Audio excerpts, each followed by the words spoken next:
नाज़रीन इकरामी, एक डांट और एक जान चली गई। अदालत ने हकीकत बयान कर दी। आप देख रहे हैं VOM न्यूज का सोशल मीडिया प्लेटफॉर्म और मैं हूं आपके साथ मोहम्मद बाबर।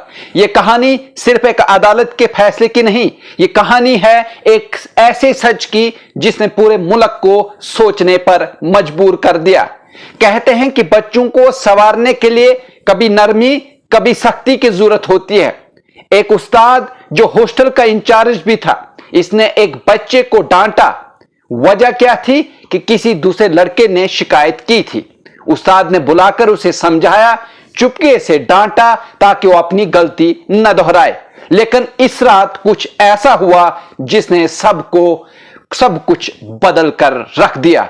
वही लड़का जो दिन में डांटा गया था, अगली सुबह अपने कमरे में मुर्दा पाया गया। इसने खुदकुशी कर ली थी। अब सवाल यह उठा, क्या एक उस्ताद की डांट ने उसकी जान ले ली? कहीं ना कहीं एक बहुत बड़ा सवाल जो है वो उभर कर सामने आया। क्या ये जुर्म है? यह भी एक बहुत बड़ा सवाल था। क्या ये कत्ल के बराबर है? तमाम तर सवाल जो है वो सामने आ गए।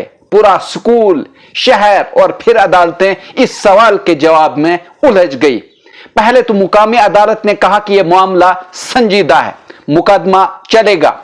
उस्ताद पर खुदकशी पर उकसाने का इल्जाम जो है वो लगाया गया।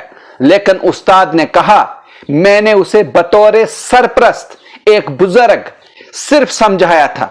मेरे दिल में इसके लिए कोई नफरत नहीं थी। मेरी नीयत साफ इसलाह थी, सजा देना नहीं। मामला आखिरकार जो है वो सुप्रीम कोर्ट पहुंचा और वहां जजेस ने वो फैसला सुनाया जो न सिर्फ इंसाफ पर मबनी था बल्कि वक्त की जरूरत थी। सुप्रीम कोर्ट ने कहा कि ऐसा कोई आम शख्स नहीं हो सकता जो ये सोचे कि सिर्फ एक डांट किसी को खुदकुशी पर मजबूर कर देगी। उस्ताद ने जो किया वो एक जिम्मेदारी थी, यह कोर्ट ने कहा, न कि जुर्म। अदालत ने यह भी कहा कि अगर हम हर ऐसे अमल को जुर्म कहेंगे तो फिर वालिदैन, असातिज़ा, निगरान सब खौफ में जिंदगी गुजारेंगे। कोई किसी को कुछ कहने से डरेगा, बच्चे बिगड़ेंगे और सिस्टम टूट जाएगा। यह एक ऐसा फैसला है जो सिर्फ एक उस्ताद की रिहाई का ऐलान नहीं बल्कि एक उसूल की हिफाजत है। यह याद दिलाता है कि सच, नियत और जिम्मेदारी को जुर्म से अलग करना जरूरी है।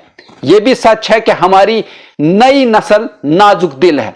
छोटा सा जुमला, एक छोटी सी बात भी दिल पर तीर की तरह लगती है, लेकिन हमें उन्हें मजबूत बनाना है, जज्बाती तौर पर तैयार करना है ताकि वो जिंदगी की सख्ती से न घबराए।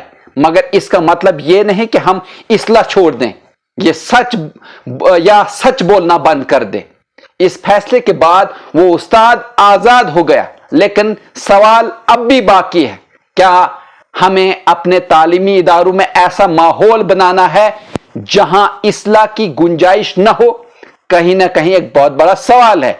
या फिर हम ऐसी नस्ल को तैयार करेंगे जो सच बर्दाश्त भी कर सके और खुद को संभालना भी सीखे?